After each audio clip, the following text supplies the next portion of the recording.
किया।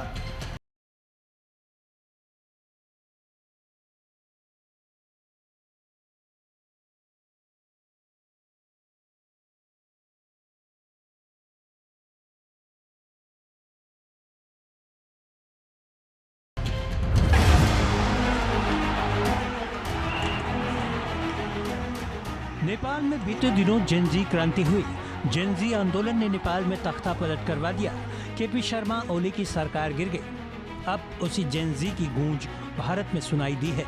जी हां, कांग्रेस नेता राहुल गांधी ने भारत में जेनजी से ऐसी मांग की है जिसे लेकर देश की राजनीति में सियासी हंगामा खड़ा हो गया है।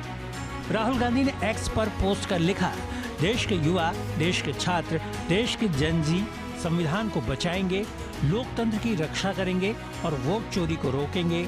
मैं उनके साथ हमेशा खड़ा हूं। जय हिंद। राहुल गांधी ने इस पोस्ट के जरिए जेनजी यानी युवाओं को देश का भविष्य बताया। उन्होंने इसके साथ एक फोटो भी शेयर की जिसमें वोट चोरी का जिक्र है। राहुल गांधी के नेपाल प्लान पर बीजेपी हमलावर है। इसे लेकर राहुल गांधी बीजेपी नेताओं के निशाने पर आ गए हैं।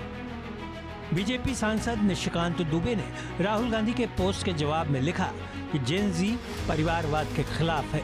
वो नेहरू, इंदिरा, राजीव, सोनिया के बाद राहुल को क्यों बर्दाश्त करेगा?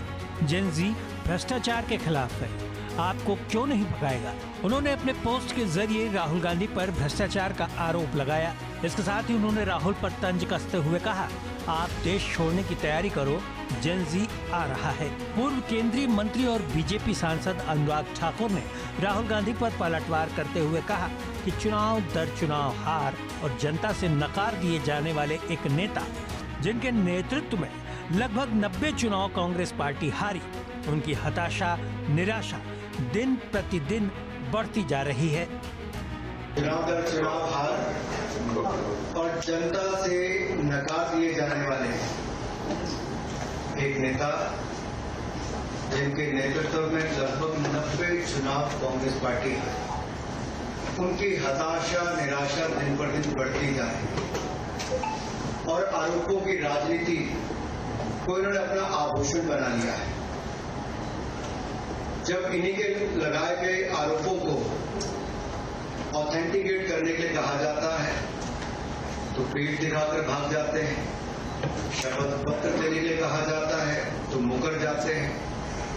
गलत और निराधार आरोप लगाना राहुल गांधी जी की आदत बन गई है।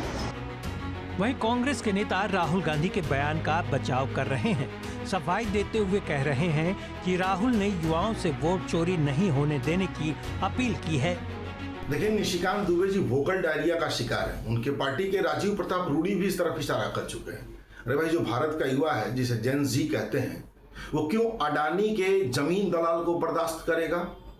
वो क्यों उन लोगों को बर्दाश्त करेगा जो वोट चोरी से सरकार बनाते हैं? ये क्यों उन लोगों को बर्दाश्त करेगा जो अमेरिका की एक धमकी पर सेना के शौर्य को कलंकित करते हुए पाकिस्तान के सामने घुटने टेक देते हैं? तो भैया, ये जेन जी बदलाव चाहता है और भारत का युवा लोकतांत्रिक तरीके से वोट चोरों को, जमीन के दलालों को सत्ता से हटाएगा।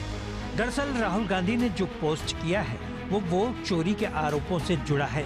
राहुल गांधी ने कर्नाटक के आलंद और महाराष्ट्र की राजुरा विधानसभा सीट पर वोटर लिस्ट में गड़बड़ी किए जाने का आरोप लगाया। उन्होंने कहा कि आलंद विधानसभा सीट पर मतदाताओं के नामों को हटाने का काम एक ऑटोमेटेड सॉफ्टवेयर के जरिए किया गया, जबकि चंद्रपुर जिले के राजुरा में 6,850 फर्जी ऑनलाइन एडिशन किए गए। राहुल गांधी के आरोपों को चुनाव आयोग ने खारिज कर दिया है। आयोग ने राहुल के दावों को गलत और निराधार बताते हुए कहा कि वोट ऑनलाइन डिलीट नहीं किए जा सकते। राहुल पिछले कई महीनों से चुनाव आयोग पर हमलावर हैं। उनका कहना है कि लोकसभा चुनाव 2024 के साथ ही पिछले साल हुए महाराष्ट्र और हरियाणा के विधानसभा चुनाव में भी वोटों की चोरी की गई। आरजेडी इस मामले में कांग्रेस के साथ खड़ी नजर आ रही है। आरजेडी का कहना है कि बिहार की जनता और खासकर युवा वोट चोरी के खिलाफ एकजुट हो रहे हैं। इस बार क्रांति की भूमि बिहार में बदलाव तय है। राहुल गांधी जी ने जो बात कही है वोट चोरी के सवाल, ये लगातार नेता प्रतिपक्ष तेजस्वी जी बिहार में जो बिहार परिवर्तन यात्रा कर रहे हैं, वोट चोरी का मुद्दा भी जबरदस्त तरीके से उठ भी रहा है और लोग इन बातों को जान रहे हैं कि वोट की चोरी बिहार में की गई थी, लेकिन पकड़ी भी गई है। अब जो नए वोटरों का जो जुड़ा जा रहा है उसमें कई तरह की चीजें आई है खुल करके, एक एक बिंदु पर बिहार की आवाम को इन बातों की जानकारी हो चुकी है और जब जब ये देश ने अंगड़ाई ली है ना तो परिवर्तन हुआ है। अरे बिहार तो इसका गवाह है, परिवर्तन की भूमि है, क्रांति की भूमि है। 2020 में बिहार ने सारे युवाओं ने मिलकर के तेजस्वी जी पर आस्था व्यक्त किया, एक बड़ा चुनौती दिया था सत्ता प्रतिष्ठान को। 2025 में तेजस्वी जी के नेतृत्व में पूरा बिहार आंदोलित है, परिवर्तन चाहता है बिहार के अंदर में। वोट चोरी के आरोपों के बीच जेनजी से राहुल की अपील ने सियासी हंगामा खड़ा कर दिया है। सोशल मीडिया पर किए गए पोस्ट के बाद राहुल सवालों के घेरे में हैं। राहुल से पूछा जा रहा कि जिस भारत के बारे में ये सब आप लिख रहे हैं उसे मदर ऑफ डेमोक्रेसी कहा जाता है, जहां की चुनावी प्रक्रिया की दुनिया दाद देती है। अच्छा होता कि आप युवाओं को चुनावी प्रक्रिया में भागीदारी के मायने सिखाते, उन्हें बताते कि किस तरह इसी सिस्टम के तहत आपके नाना, दादी, पिताजी और आप खुद चुनाव जीते। इसी सिस्टम के तहत देश की सत्ता पर दशकों तक राज किया।